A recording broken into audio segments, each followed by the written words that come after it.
მეხუთე შვიდეულის პარასკევს რომ შეუფერებელია ბოროტი გულისიტყვების მიღებით კარები გავუღოთ ეშმაკს. ძმანო და მამანო, ამ მცირე და არასანდო სიტყვებს უშრომელად არ გეუბნებით. ვინაიდან წინამძღვრის საქმე მოციქულის სიტყვის ამებრ მოძღვრების გადმოცემისთვის შრომაა.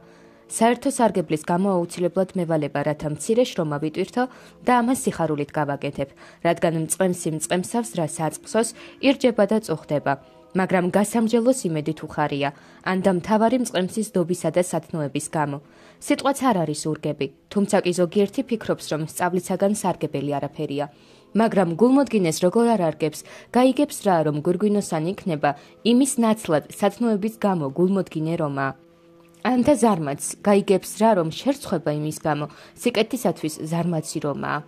ამიტომ გევედრებით, რათა გულმოდგინენი უფრო გულმოდგინენი გახდეთ, ზარმაცებმა კი გაიღვიძოთ და გამოფხიზლდეთ, რადგან შეწყნარების და ცხონების დროა, რომელსაც თუ კი დავკარგავთ, ვეღარსად ვიპოვით. ამიერიდან ერთი დღეც ნუ გაივლის მოდუნებითა და სიზარმაცით, უფრო მეტად კი ახლანდელი მარხვის პერიოდში, რომელსაც სინანულისა და სათნოების წარსამართად აღმატებული თვისება აქვს. საკუთარი თავისთვის მარადიული ქონება ახლა შევინახოთ, რომელიც არის ვედრება, ლოცვა, სინანული, მადლიერება, ცრემლილ, მობიერება, განათლება, კეთილი მზერა და წმინდა გონება. თითოეული საკუთარი სიზარმაცისა და udარდელობის მიხედვით, ნუ ვიფიქრებთ, რომ მასეთივეა მოყვასიც.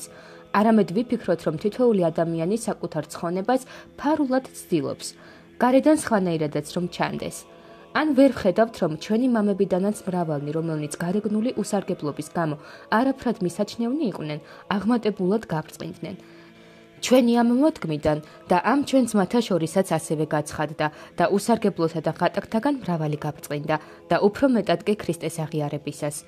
ამგვარად საიდან ხდება? როგორც მგონია ღმერთი არა გარეგნულ გამორჩეულობას, ხორციელ მოღვაწეობასა და მონდომებას, არამედ შინაგან სიმდაბლეს, სიწყნარესა და სიმშვიდეს შეხედავს და მოიწონებს, რადგან სადაც მშვიდობა, სიწყნარე, გულის სიწმინდე და სიმშვიდე იქნება, სათნოებათა ზღვარი იქაა და უფალიც იქ შეიხედავს, როგორც ამბობს, ვის ზედა მივხედო, არამედ მშვიდსა და მყუდროსა და რომელიც რწოდის სიტყვათაგან ჩემთა. ამისთვის თითოეულმა იჩქაროს, რათა ერთადერთ უფალ ღმერთს თავი წმინდა გონებით წარუდგინოს და ეშმაკს ბოროტი გულისიტყვების მიღებით კარებს ნუ გაუღებს, რადგან როცა მათ მივიღებთ, იცით რაც დაგვემართება, თუ როგორი ველურები გავხდებით, როგორ შევიცვლებით და როგორ შევიძენთ სიმწარეს და არა სიტკბოს.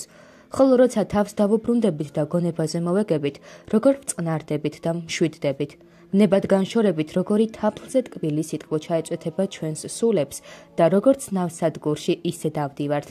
რაც საკვირველია კიდეც, თუ როგორაა სათნოება ტკბილი, სანატრელი და სასრუველი, ხოლო ბოროტება მწარე, გასაქცევი და წარმწყმენდი. და მისგან ვევტყვევდებით, რადგან უკეთესისკენ არ ვიცვლებით. მაგრამ ეს მრავალი მიზეზის გამო ხდება და უფრო კი რადგან ჩვენი გონება ბოროტებისგან სიყრმიდანვე გულმოდგინედ მიდრეკილია. მაგრამ საკუთარი თავის კვლავ მოსაწოდებლად და ჩვენი წყლების განსაკურნებლად ნუ დავუძლურდებით. უფალმა ჩვენი გაჭირვება დაინახოს, ჩვენს გამო შური იძიოს, ჩვენი შრომის სანაცვლოდ სიმართლის გვირგვინით გვირგვინოსანი გაგვხადოს, წმინდანებთან ერთად დაგვადგინოს, ჩვენი ბრძოლის მაგიერ მარადიული საზღაური მოგვცეს და მოთმინებისა და თავდადების ნაცვლად თავისი სასופევლის ღირსნი გაგვხადოს, რადგან მას ჩვენის ყოველივე დიდება, პატივი და თაყვანისცემა, თანადა უსაბამო მამით და ყოვლადწმინდა სახიერი და ცხოვლის ყოფილი სულით ურთ, აწნა მარადის და უკუნითი უკუნისამდე. ამინ.